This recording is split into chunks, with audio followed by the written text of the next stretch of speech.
Good Hi, afternoon, Christian. everybody, and thank you for joining us today on our Wednesday Wisdom series for primary leaders. And I'm absolutely delighted today to be joined by Selena Whitehead from Amazing People Schools. If you've not met Selena before, you are in for a treat. It was quite difficult when we were putting together the title. We came up with "if you can't be it if you can't see it," but we had so many other phrases whirring around in our heads, role models, DEI, lots and lots of things going on. So it should be a really, really great session. So without further ado, I'm conscious that you've all had a long day in school. I will hand over to Selena. So over to you, Selena. Thank you so much, Alicia. Really delighted to see you all. I will crack straight on. My name is Selena, Head of Education at Amazing People Schools, and I will share my screen. So hopefully you can see at the top there, if you would like to be participative, and I really hope that you do, if you could just go to menti.com and use the code that's on the top of your screen, 77546461. I'll just sort of talk you through the first slide while people are doing that, but that would be fantastic if you could join us on that. So as an education provider, we're frequently asked by schools about how we open up the world to our school, which is largely a monocultural school. Or how do I inspire and motivate and represent the world to my pupils who come from very diverse backgrounds and cultures? And these questions spur us on to do what we can to support schools in this area. So we're going to be looking at creating a diverse, relevant curriculum and also inclusive structures. We work with schools to support them on reaching their vision, and we have a strengths framework. There's lots of other strengths framework, but we have a strengths framework, and I'll talk quite a bit about why I think if you're looking into strengths, you need a framework to sort of back that up, because it provides school with a language and a way of reflecting on the character of the people, their behaviour, so that pupils can choose more wisely and become more critical in their thinking. We believe that everyone can be amazing. So it's sometimes hard to believe, but we do believe that everyone can be amazing. And we believe that we can help develop the character strengths and the talents and the passions to help support this. So by the development of the capabilities that make us human, for us, that's our character strengths that hold the key to a fulfilling life. Every student is unique and has potential, and our goal as educators is to help nurture that. The framework that we have that I'll talk to you about is all involved around the person, the head, the heart, action, community, strengths of meaning, and self-regulation. What we bring to our strengths framework is bringing them to life through the role models, through diverse historic figures as well as contemporary heroes. But we also recognise that everybody has unique life experiences that makes them amazing in their own way, because we believe that our differences, whether visible or invisible, are our strengths indeed. And that golden thread of character links character, mental health, well-being, positive behaviour, and school success. And finally, we believe that schools that successfully develop character strengths drive equity and social mobility. So I'm going to start by asking you a question. That's enough about who we are for the time being. But I just wondered if you've joined menti.com. Hopefully this works. Alicia's promised me it's wonderful when it works, but hopefully if people sign in and then on the laptop, the responses should start coming onto the screen. So yeah, what does it mean to flourish? What words come to mind when you think about the word to flourish?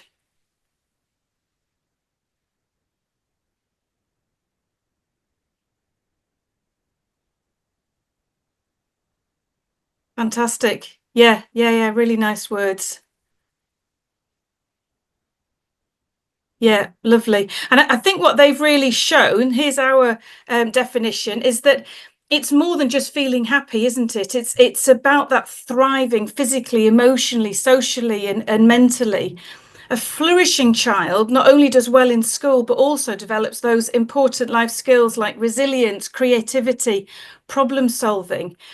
And because they feel supported and valued and included, it helps them to form strong relationships, which in turn helps them tackle challenges and approach life with curiosity, with optimism. So flourishing in education means being a well-rounded, compassionate person ready to take on the world. So those strong relationships between students and teachers are central to flourishing, because when students feel connected to their teachers and their peers, they're more engaged, they're more confident. And building character strengths like enthusiasm and optimism and perseverance also play an important role, because they help to foster belonging and inclusion, especially those students with special educational needs and disability. So schools that focus on what students can achieve rather than their limitations take an important step towards greater inclusion. So belonging then, the core of flourishing. For students, belonging in schools it means feeling safe and feeling connected in schools. Yet research at the moment, just from 2023, says that 3/5 of students in the UK, only 3/5, feel that they belong at school. And 15-year-olds report some of the lowest levels of satisfaction among OECD countries. This drop in belonging has serious consequences. I'm sure you don't need me to tell you. It's linked with poor mental health, lower academic achievement, antisocial behaviour, because students who feel left out are more likely to experience anxiety, depression, disengagement, and even suicidal thoughts. On the other hand, a strong sense of belonging can reduce those feelings of loneliness and isolation. It can improve academic results and motivation. It strengthens resilience and coping skills, and therefore leads to lower rates of anxiety and depression. There's a really lovely quote from the wonderful woman Brené Brown, and she talks about belonging in the following way. Belonging is about being accepted for you. If I get to be me, I belong. If I have to be like you, then I fit in. And I thought that was just wonderful. As a girl who had to move around to different schools, I was definitely in the fitting in category, rather than really being just accepted as me. For school leaders, fostering belonging is not just the right thing to do, but it's essential for creating a thriving school culture. So a bit of a freebie coming your way after the session. The government's focus on wellbeing. I'm sure that you saw Bridget Filson's report and the focus on the upcoming children's wellbeing bill. And I think that I'm hopeful that it will create a real opportunity to embed belonging in teaching. As I said, research shows that it improves mental health, academic performance, and overall student wellbeing. So we've published an article packed with practical advice for school leaders and teachers, which I will share with you after the session. Has lots of practical steps for you, and I'm going to look at the designing a relevant curriculum and also creating inclusive structures. But the actionable advice, as I say, that will all be in the article, but really is around building those strong student-teacher relationships to foster trust and connection, celebrating individuality by recognising the diverse achievements in academia, but also beyond, and using restorative practices to resolve conflicts constructively and strengthen bonds. So huge apologies. It's about highlighting those contributions from underrepresented groups and using relatable role models and connecting the learning to students' lived experiences for greater engagement. Creating inclusive structures. So this is really about celebrating diversity through cultural events, through assemblies, through classroom content, and empowering students with platforms like student councils to ensure that every voice is heard. Adopting an inclusive curriculum will also involve thinking about representation in lessons to include stories, history, perspectives from diverse groups across different subjects in history, in literature, in art, and across the board.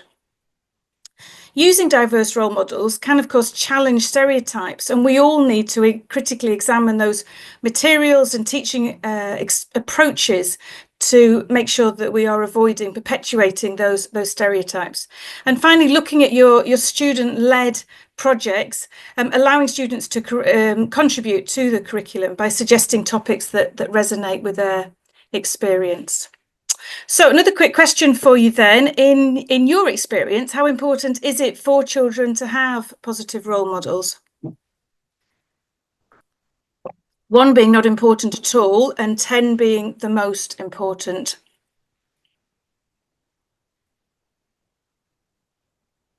Phew. Well, that's a relief. That's good news. So that is very much borne out by the research from the National Literacy Trust research report in 2022, which shows the increase and the potential influence of role models. And of course, the challenge is, okay, so role models are important and young people have them, but who are the role models and are they positive ones? And how can we as educators leverage this to ensure the best outcomes for our pupils and our communities? Pupils may have inspiring role models, but do they have a way of assessing those people that they're emulating and looking up to and copying? In the summer riots, we saw mother and daughter, for example, engaged in awful rioting behaviour. We know online that people are influenced by many shady characters, to say the least. So the importance of role models has definitely crept into our language further. We now call them influences, don't we? And the thing is with role models is that as humans, we do learn from and copy each other.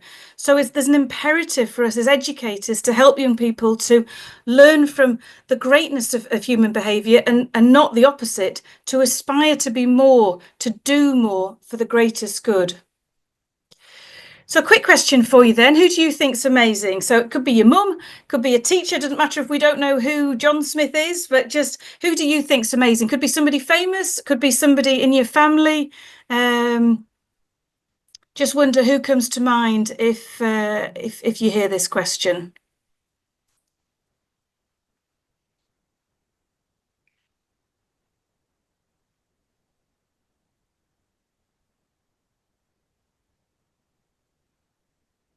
Fantastic.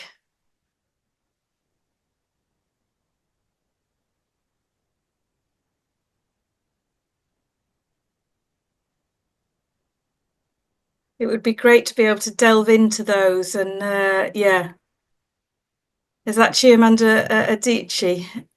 I wonder. Oh, Dame Maggie Pocock. Yeah, she's well. Both of those are on our list, actually. Yeah, interesting. Thanks. That's a really nice collection, and it would be great to find out. Maybe we'll have time at the end to find out why you chose them and what it was that made them amazing.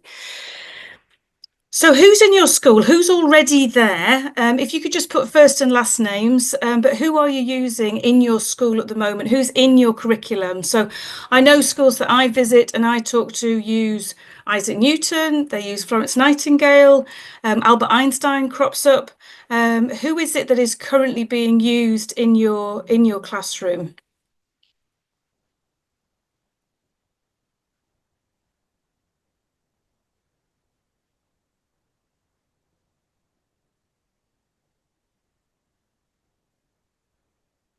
Nice. Yeah. Oh, wow. Fantastic names. Excellent.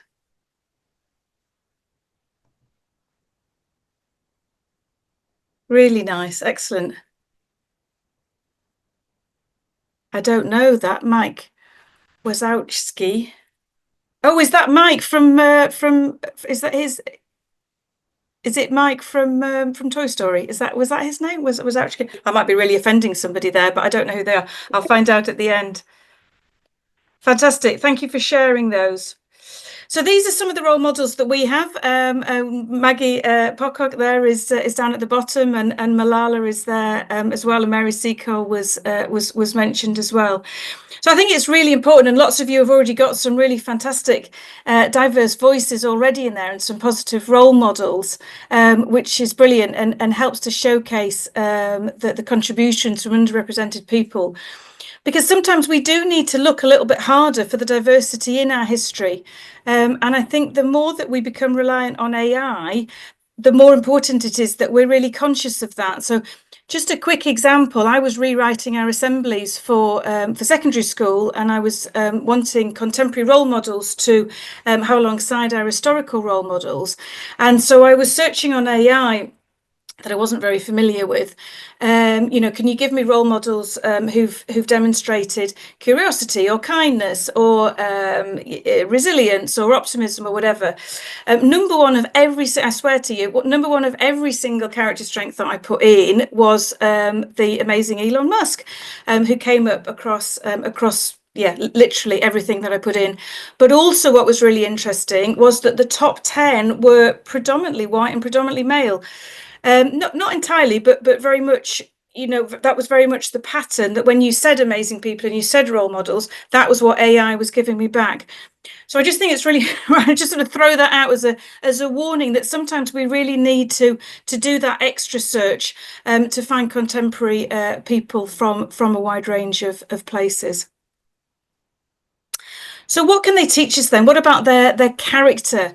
Could any of these people have achieved what they have achieved without drawing on their character strengths?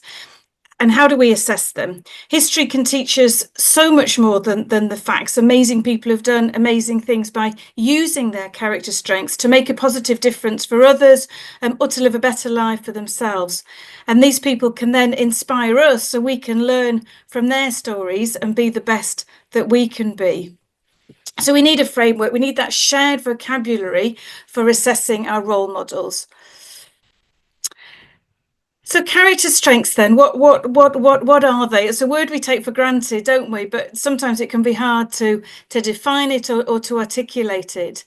Teachers and parents talk about having good character and building character and good character traits, but what does it all mean?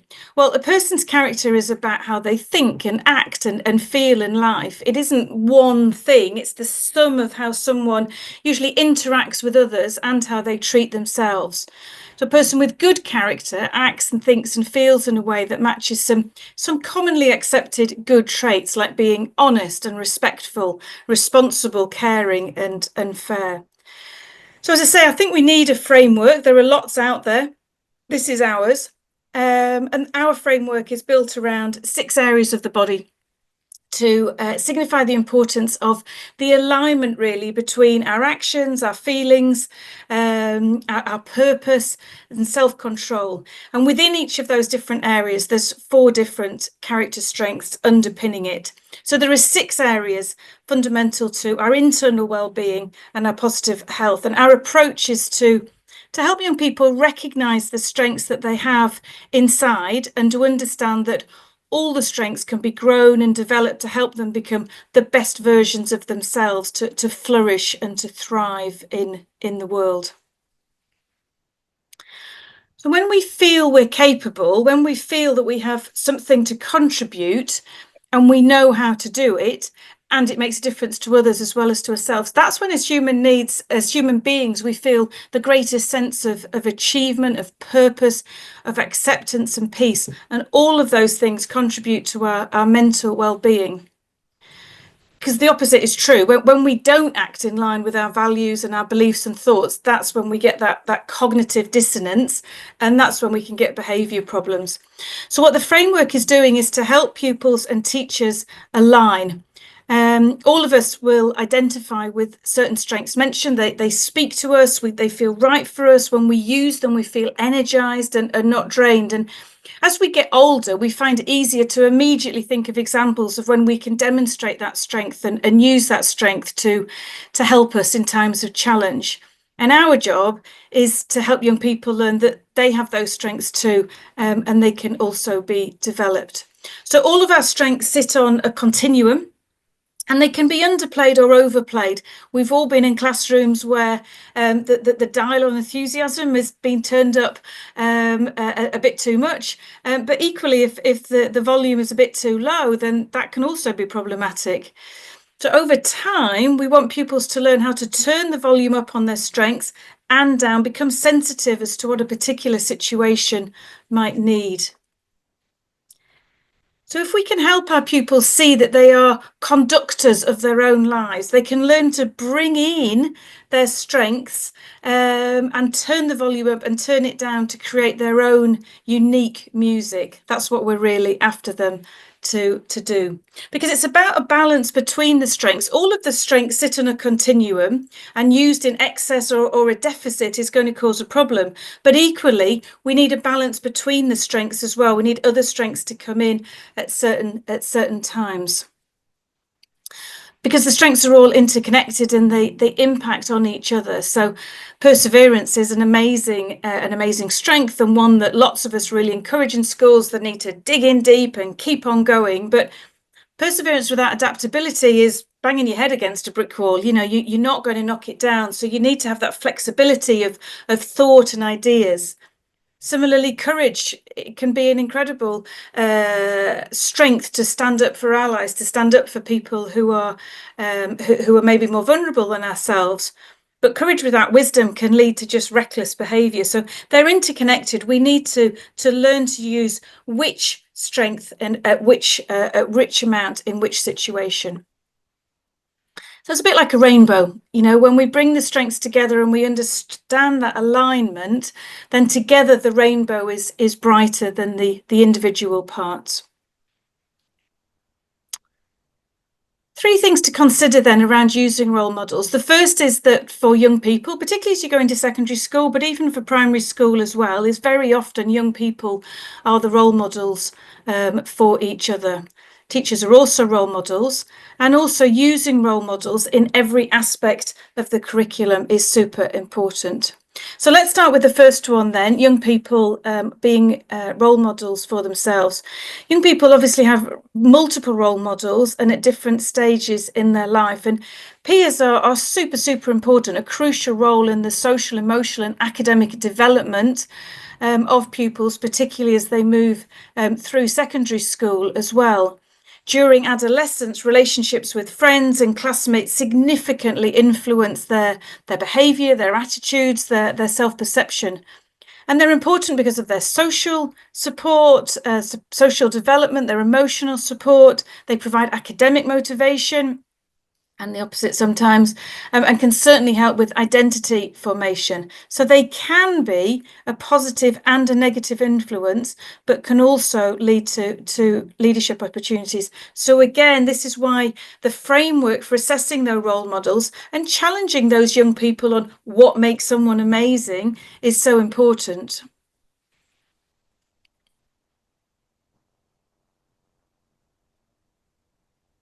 Sometimes feel this quote of Einstein's feels a little bit unrealistic at times. It's a very nice thing to aim for, but there's a lovely quote that we talk about, which is, don't worry that your children don't listen to you, worry that they are watching everything that you do, which is possibly even scarier than Einstein's, which is Weatherly quoted in Corrie, Becoming Emotionally Intelligent. So I've said teachers, but really it's not just the teaching staff, it's all teaching assistants, the reception, the dinner ladies, the playground staff, the cleaners, the caretakers. All staff, all adults in your school are being observed, and the values and character strengths purported to be important to the school need to be lived by the adults in it. Shouting at children in an assembly that they're not showing enough empathy, and I'm genuinely speaking from my children's own experience here, will be seen as what it is: hypocrisy. It does not going to resonate with them. You can't shout at children to be showing the value that you're asking them to be demonstrating. So using role models in every aspect of the curriculum, then it's about that two-way mirror. Using different role models shows a window onto the diversity across the UK and across the world, and actively seeks to bring in diverse role models so that we can challenge stereotypes. It can also help us reflect on the school community and bring to life the school stories pertinent to your area and your school, finding the everyday amazing in your school and community. So here's some ideas to get you started. So this is one thing that we have, which are discussion moments that can be a really nice way to start the day, and to consider a role model from an underrepresented group, drawing out not just their story, but also their character. As I said earlier about the summer riots, inclusion, never mind the summer riots, but recent sort of world events, it feels increasingly difficult, doesn't it? There are poor role models everywhere you look. It feels. And in order to create connection, we need to build empathy and compassion. We need to develop those critical thinking skills and teamwork and critical problem solving and the capacity to disagree agreeably. So the gentleman in the picture you may not recognise, he's called Gudwali Pasali. And when he was 11, he and his brother were forced to leave the dangers of Afghanistan and search for safety abroad. Their mother pleaded with them to stay together, and they were almost immediately separated by the people smugglers. Bearing in mind he was 11. Travelling alone, he set out on a harrowing year-long journey, crisscrossing Europe, travelling over 7,000 miles through 10 countries, facing extreme discomfort, imprisonment, and an awful month in the refugee camp in Calais. Not only did he need to develop his optimism, resilience, and courage, he also had to learn gratitude and tolerance. In 2015, he wrote a book, The Lightless Sky, which I recommend all schools to get a copy of, which was a 12-year-old refugee's harrowing escape from Afghanistan and his extraordinary journey across half the world. Very great, long title there. Which told all about his incredible stories. He's told his story many, many times on television channels and across the world. But using stories like this can be so useful to be not just raising the cultural capital on the story itself, but drawing out the strengths that he demonstrated on that journey. So you're helping to create a culture of purpose and respect and discovery. This is from one of our form time resources. Form time's clearly really, really important time of day to be discussing important strengths and who has demonstrated them. So this is a slide from, as I say, one of our secondary school resources. Rugby league players, clearly among the fittest and strongest athletes around. So the strengths of love and friendship, and as well as resilience and perseverance that Kevin Sinfield showed towards Rob is awe-inspiring.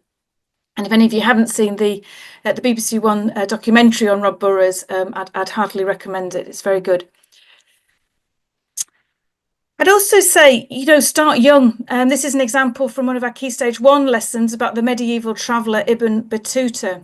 His amazing story saw him head to the harsh pilgrim and get so bitten by the travel bug that he didn't stop journeying for the next 29 years. And if you don't know his story, it's absolutely amazing. We've got pirates marrying princesses, kidnapped by sultans, all sorts of things going on. It's a really, really fun story. But this strength spotting, when children get into the habit of this strength spotting, it can be used across everything, across reading books, watching films, discussing pupil progress. It becomes part of the language of school.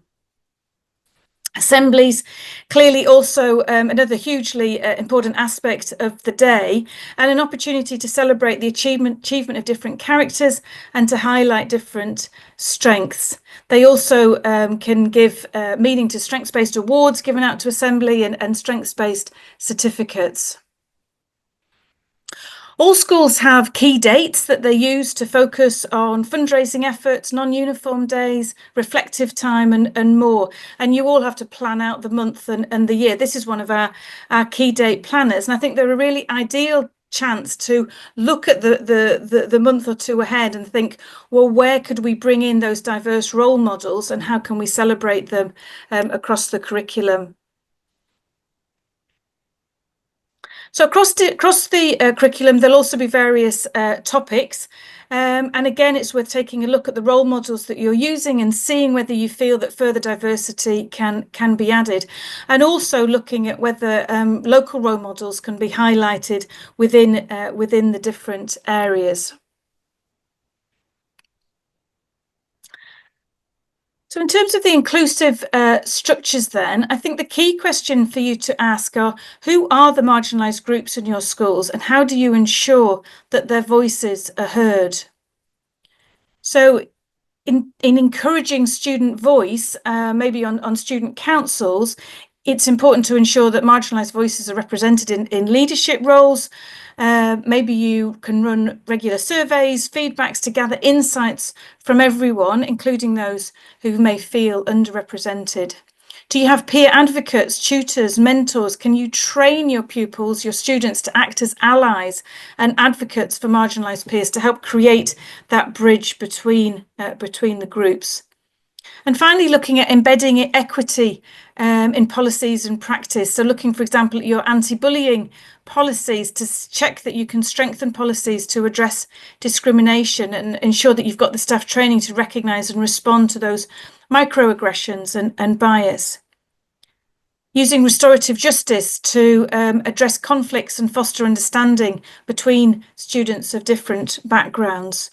And finally, thinking about accessibility and whether there is a need to adapt physical spaces or learning materials or extracurricular activities, particularly to include those with disabilities or with language barriers. You can't be it if you can't see it, which is where we started. If you can't see yourself, whether it's the colour, the race, the social class, all aspects of your identity, it's so much harder to aspire to be. So students need to see themselves in the role models that you're using. So belonging fuels flourishing, and role models light the way, showing what's possible and inspiring us to be our best selves.